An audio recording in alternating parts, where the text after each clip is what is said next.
everyone, and welcome to my journey coming out. So I have been asked this many times, as I'm sure many out gay men have and gay women.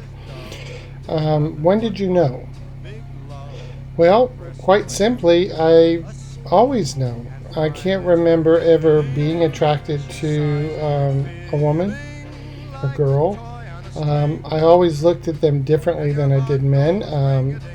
I've been attracted to men ever since I can remember, even young, growing up, and I looked at men, like I said, very differently. Women are very beautiful as well. Don't get me wrong. I feel women are very beautiful. I've just never been attracted to them sexually or romantically as I would be a male. So as far back as I can remember, a young child, I've always been attracted to men, always been comfortable talking to men. I have BFFs that are women, and all of us gay men do.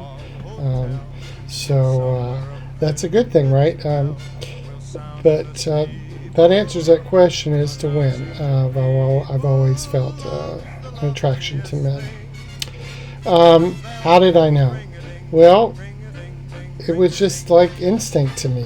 And I don't know how to explain it other than it's always just how I felt. I experimented with men, and not to say that I didn't try experimenting with women or girls, and I did. And I just never got past a slight peck of a kiss with a girl or a woman. Never felt comfortable. Actually, my first gay experience was in high school. I was 14, I believe, with another 14-year-old in high school. We didn't go for the home run, so to speak. It was just playful, and that's how far it went. I didn't really have my first sexual experience until I was in college, and it was my third year in college, actually, and that was in Raleigh, North Carolina. But anyway, I wanted to come on and answer that question and clear that up. And as we continue my journey through the coming weeks, I'll go through the next step of me coming out. So now, changing the subject, something I thought about, and I wonder if any of you ever thought about this. Driving down the highway, you see many skunks and raccoons and possums and squirrels hid alongside of the road, right? In the cities and in the country as well.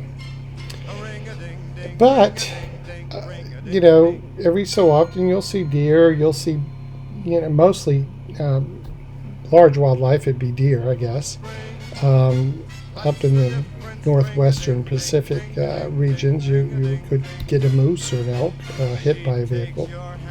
It would destroy the vehicle, mind you. But you always see crossings, deer crossings, bear crossings, cow crossings, goose crossings, geese. I've seen that, duck crossings.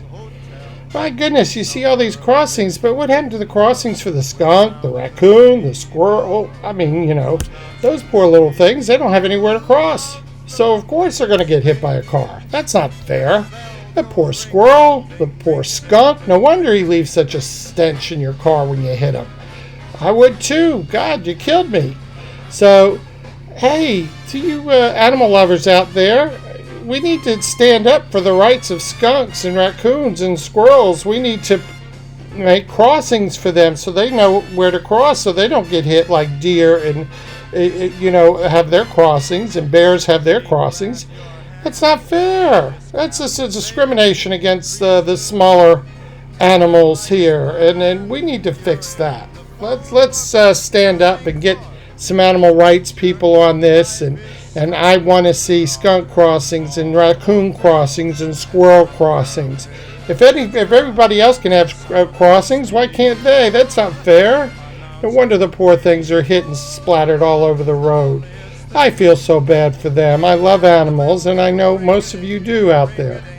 So, if you're with me on this, contact PETA. Start a revolution for the small animals that don't have a voice and keep getting run over. Let's stand up for them. Give them rights too. Let's make sure that they have their own crossing as well. Okay? Thanks. I appreciate that, everybody. Again, do you. I always say that. Do you. You can't help anyone else.